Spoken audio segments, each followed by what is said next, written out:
Hey guys, this week on Project TJ we've hit the 100 subscriber mark.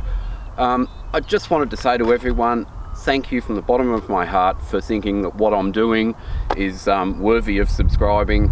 It's a very humbling experience to know that there's 100 people out there that want to watch this stuff.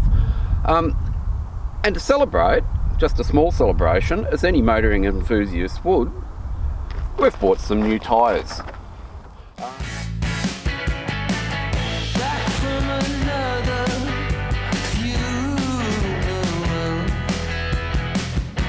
Should I stay here, but where can I go?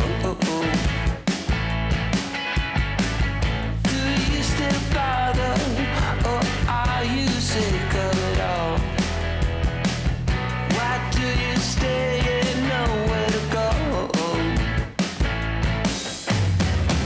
No one could love you like I do.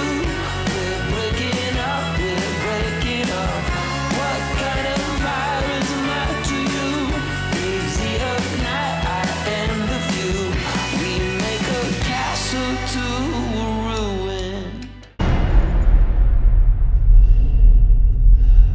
My name's Daryl Sheether and welcome to the channel. If you're new or you haven't yet, please don't forget to smack that subscribe button on the way out, because with YouTube's new algorithms it really helps us out. That's right, we've put some new rubber on Project TJ. We were running a 265/70/17 E-rated KM2 and we've gone up to a 285/70/17 E-rated KM3, which is BF Goodrich's new mud tyre. I like BF Goodrich tyres. I'm just going to be quite open with that. I've tried a lot of other brands. I've tried the cheap, I've tried comparable brands, and I keep coming back to these. Why don't I run a KO2 all-terrain? And I've tried all-terrains in the past, and frankly, there's always that one moment where it's like, I wish I would have bought the mud terrain. So I don't find there's too many downsides to having the mud terrain. Maybe they wear slightly quicker, I don't know. To me it's a non-event. It's like I just go for the mud tyre. They're not the extreme mud tyres some brands have. They're a good crossover. So that's why I stick to this type of thing. The KM3 is an interesting tyre because it's new. All tyres feel great as soon as you get them. It does have some more tread blocks on the sidewall. It is a square profile tyre. There are some changes to the tread pattern. It's going to be interesting how it flexes with the added tread blocks down the side of the tyre compared to the KM2.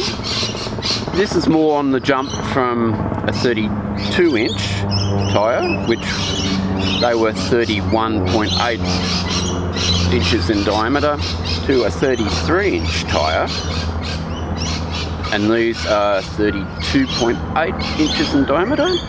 We're roughly looking at an inch wider, an inch higher overall.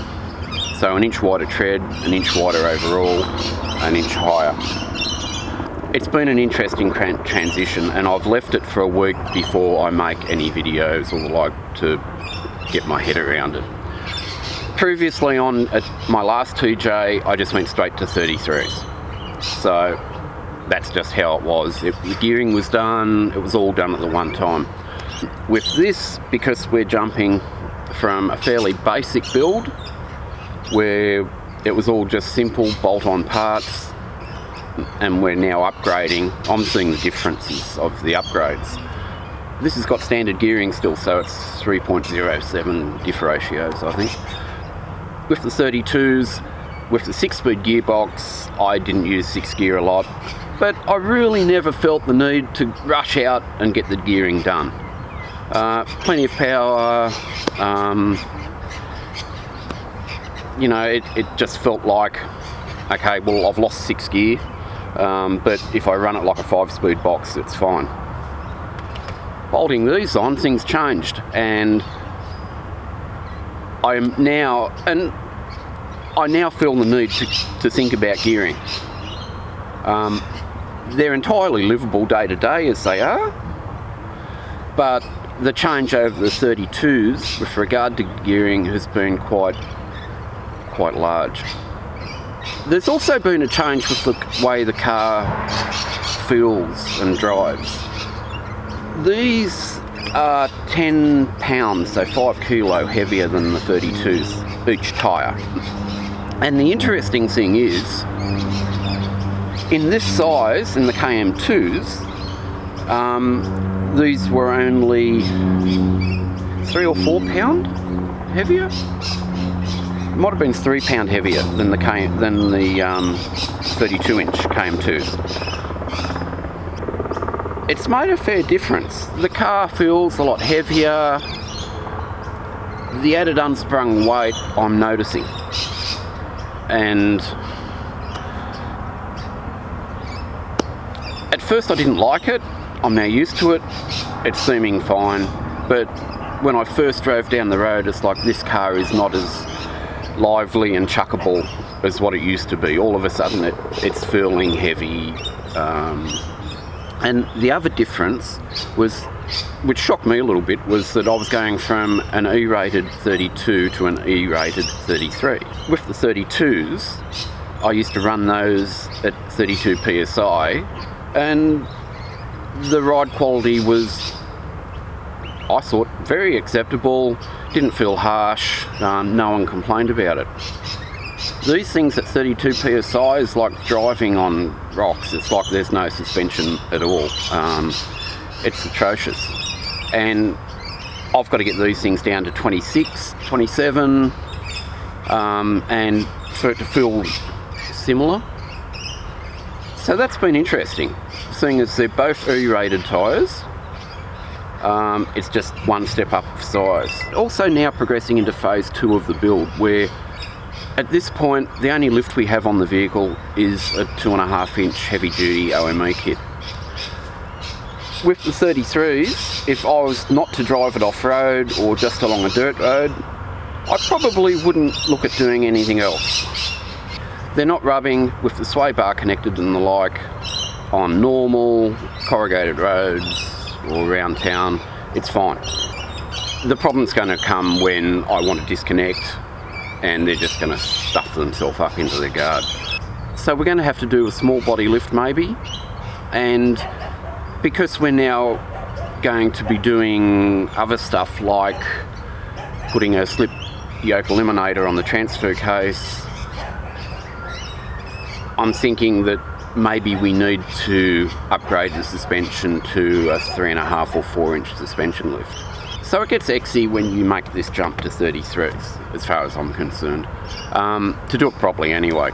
I know there is a formula for 33s where you can do the 2.5-inch suspension lift, you can do a 1.25-inch body lift or 1-inch body lift, you can do a modal lift, and you don't have to drop the transfer case. And if you've noticed in previous videos, the transfer case has spaces to drop it.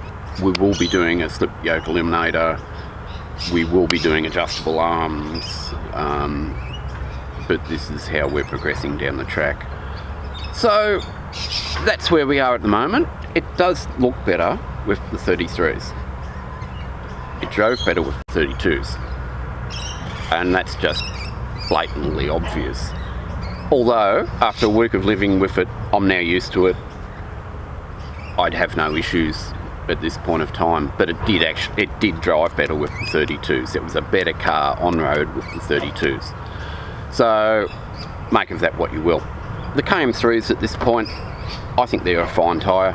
I haven't tried them out. They seem as good as the KM2s. I don't know, haven't done enough Ks on them, so I can't really comment on that. Further down the track, yep, I'm sure we can. Although I haven't had a bad mud tyre from BF Goodrich. I do have some faith, but we'll have to see how we go.